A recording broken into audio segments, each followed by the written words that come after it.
This is the Sassy J, a 37-foot Gibson Sport. It's a 1993. I'm making this video for a friend of mine whose husband and she owned this and sadly passed away last year, and now it's time to move it on to a new home. Running the blowers right now, as you can hear. We're going to do an engine start later.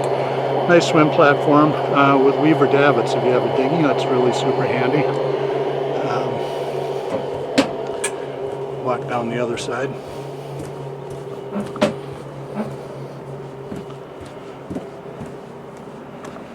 Two 30-amp shore power inputs, air conditioning, refrigerator. It's actually got a beer fridge in it too. I'll show you that. Anchors, everything that you see here comes with a boat. And here's the port side.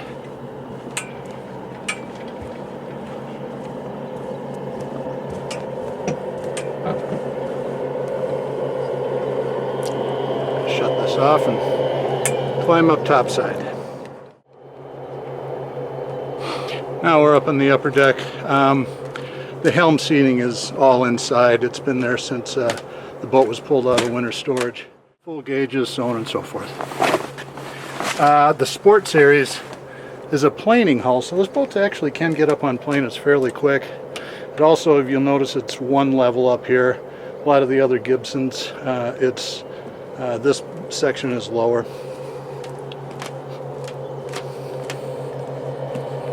Shutting off and climbing back down. And now we're on the inside. A quick scan here, and then we'll go through some of the items.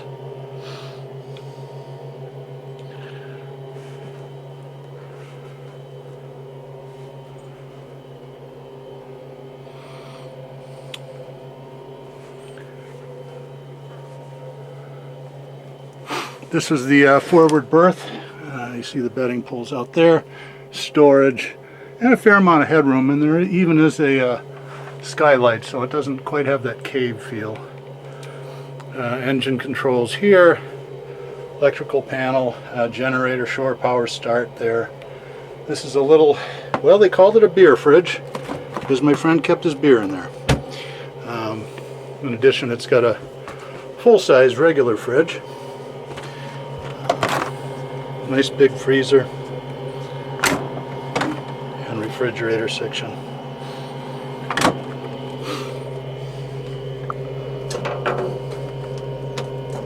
Electric stove, 2 burners, storage underneath. These are the cushions for the helm. You can see they're in really nice shape. Comes with a magma grill as well.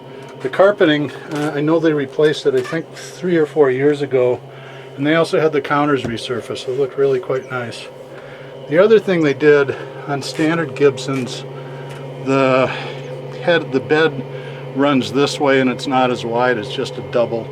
So they built a special platform so we could get a nice big bed in there, which is great. This is a privacy curtain if you've got guests and you want to section off the fore and aft sleeping areas. A lot of storage in this boat. Some shelves, more glassware storage here, right behind the settee.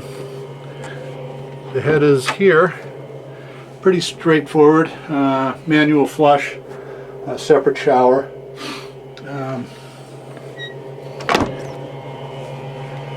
And then there is more storage here.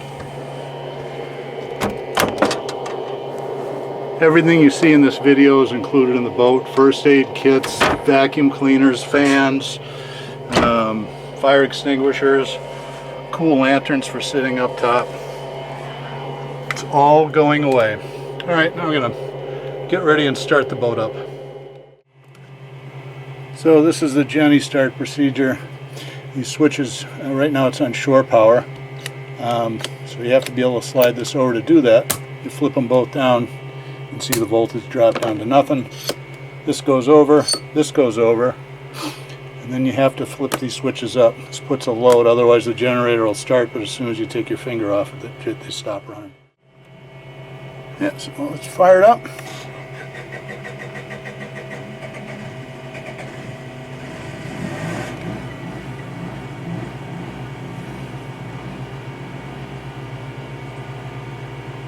And smooth. Fire up the AC.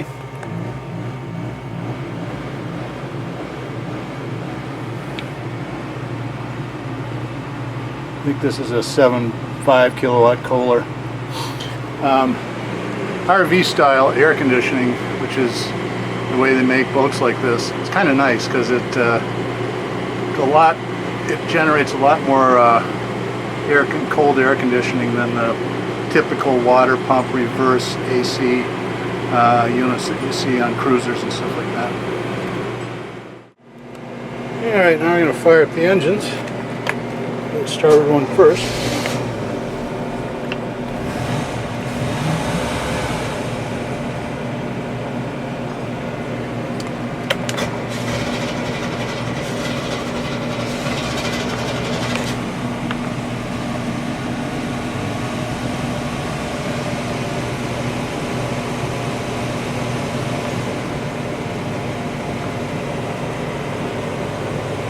Both make good oil pressure. The fuel gauges on this boat, I've only been on this thing for 15 years, have never worked. I don't know if it's the gauges themselves. I suspect it's the sending unit. They do, the previous owner, the one that owned it before, my friends, who were also my friends, just used a stick on each of the tanks, and we'll show you those when we get down in the engine compartment.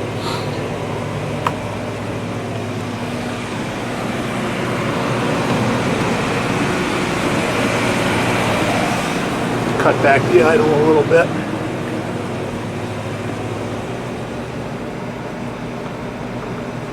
There we go.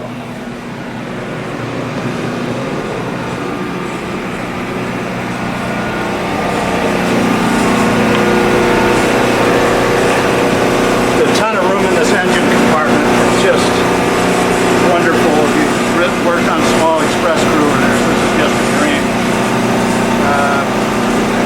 The fuel tanks, twin, I think they're 125 gallons. This is their fuel measuring system because the plates are right here. And I think he marked these off in 5-gallon increments. This tank's about half full. Not much else to show. I think you can see the battery charger if I turn it around. Even with a lot of the rain that we've been getting lately, the build is nice and dry. Pause it for a minute.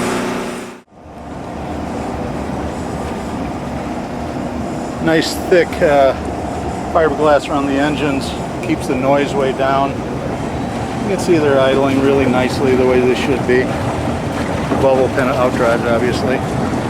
The engines are what they call 570s, which is, it's a 350 cubic inch Chevy motor that Volvo modified for their uses. 4-billet carbs in each. I believe this is 275 horsepower side. The internet can verify that. Anyway, that is the Sassy J.